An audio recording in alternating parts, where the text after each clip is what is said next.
అందరికీ నమస్కారం.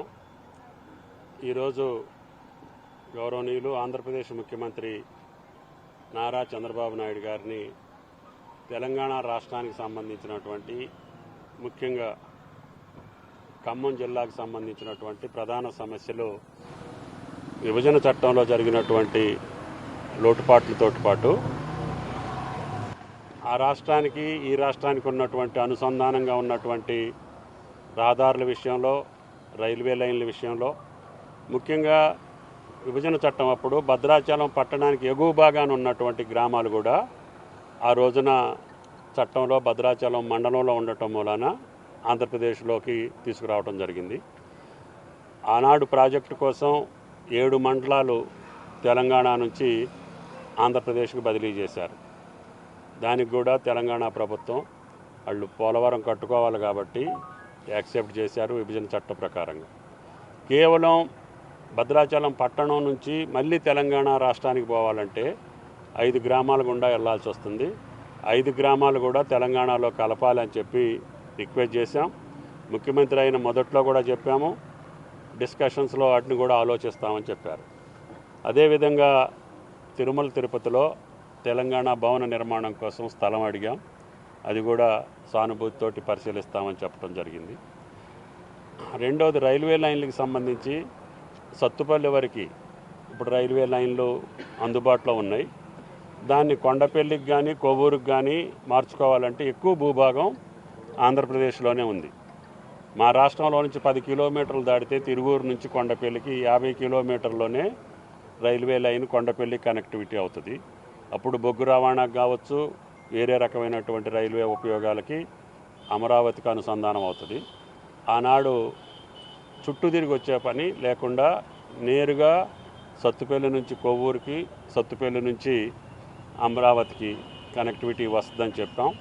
అది కేంద్ర ప్రభుత్వంతో మీరు సంప్రదించి ఆ 2 పనులు చేస్తే సింగరేణితోటి పాటు భద్రాద్రితో పాటు తెలంగాణ రాష్ట్రానికి అటు ఛత్తీస్గఢ్, జగదల్పూర్, మధ్యప్రదేశ్కి కూడా రైల్వే కనెక్టివిటీ వస్తుందని చెప్పి రిక్వెస్ట్ చేయడం జరిగింది. అదేవిధంగా 2 నేషనల్ హైవేలు ముఖ్యంగా పెండింగ్లో ఉన్నాయి. జగ్గయ్యపేట నుంచి కొత్తగూడెం వైరా తల్లాడ మీదుగా అది పెండింగ్లో ఉంది. ఎక్కువ భూభాగం ఆంధ్రాలో ఉంది. అదేవిధంగా ఏలూరు నుంచి కొత్తగూడెనికి ఆ జాతీయ రహదారులు 2 అయితే భద్రాద్రి పుణ్యక్షేత్రానికి ఆంధ్రప్రదేశ్కి అనుసంధానం అవుతుంది. భద్రాద్రి ఆలయానికి ఆంధ్రప్రదేశ్ రాష్ట్రంతో కనెక్టివిటీ బాగా వస్తుందని చెప్పి రిక్వెస్ట్ చేశాం. అదేవిధంగా అశ్వారావుపేట మండలంలో ఉమ్మడి ఇరిగేషన్ ప్రాజెక్ట్ ఒకటి ఉంది, పెదవాగు ప్రాజెక్ట్ అని. అది 16,000 ఎకరాలకు సంబంధించినటువంటి ప్రాజెక్టు. అయితే విభజన చట్టంలో కుక్కునూరు, ఏలేరుపాడు మండలాలు ఆంధ్రాకి రావటం మూలాన 14,000 ఎకరాల ఆయకట్టు ఆంధ్రాలో ఉంది, 2,000 ఆయకట్టు మాత్రమే తెలంగాణలో ఉంది. ఆ ప్రాజెక్టు అంతకుముందు వర్షాల్లో బ్రీచ్ అయింది. ఆ రిపేర్కి జాయింట్ ప్రాజెక్టు కాబట్టి 2 రాష్ట్రాలు ఉమ్మడిగా దాన్ని రివైవ్ చేయాల్సిన పరిస్థితి ఉంది.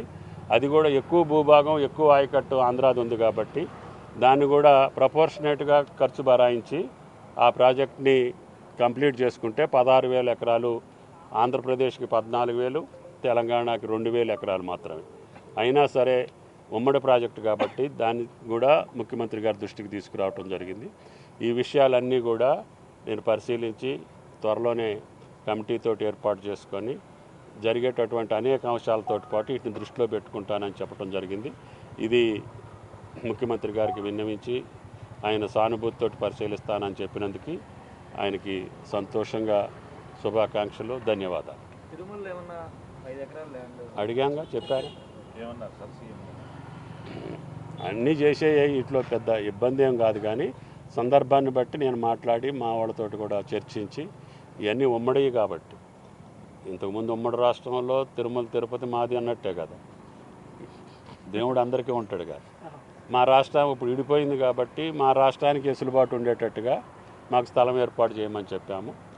దాన్ని కూడా నేను పరిశీలించి చెప్తానని చెప్పాను. ఓకే,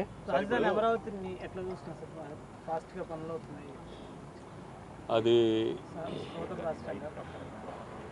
మంచి పరిణామం. ఒక రాష్ట్రానికి మంచి రాజధాని వస్తుందనే సంతోషం తెలుగు ప్రజలకే కాకుండా భారతావనిలో అది అగ్రగామి రాజధానిగా ఉండాలనేది తెలుగు ప్రజల యొక్క ఆకాంక్ష, మా ఆకాంక్ష కూడా. ఓకే, అవసరం ఏముంది ఇప్పుడు? చంద్రబాబు గారితో ఎప్పటి నుంచో అనుభవం ఉంది మీకు, ఇప్పుడు అక్కడ ఉన్నారు మీరు, మళ్ళీ వాళ్ళు ఇక్కడ కలిసారు, ఏ విధంగా అనిపించింది? నాకు పెద్ద మార్పు ఏం కనపడలేదు. ఆ రోజు ఎట్లా ఉన్నాడో ఈ రోజు అట్లే ఉన్నాం ఇద్దరం.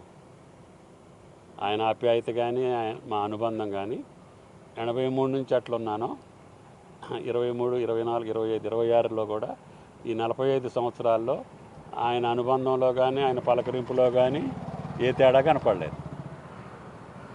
ఇంకా ఓకే, భద్రాచలం నుంచి వెళ్ళినప్పుడు 5 గ్రామాలు అన్నారు కదా సార్, అవి ఏమన్నారు సార్ దానికి సంబంధించి? అది మళ్ళీ పార్లమెంట్లోనే పెట్టుకోవాలా. 2 రాష్ట్రాల శాసనసభలో మళ్ళీ తీర్మానం చేసి పంపించాలి. ఏదైనా సరిహద్దులు మళ్ళీ మార్చాలి అని అంటే పార్లమెంట్లోనే మార్చాలి. 2 రాష్ట్ర ప్రభుత్వాలు చర్చించుకొని మిగతా విషయాలతో పాటు దీన్ని కూడా పరిశీలిస్తానని చెప్పారు.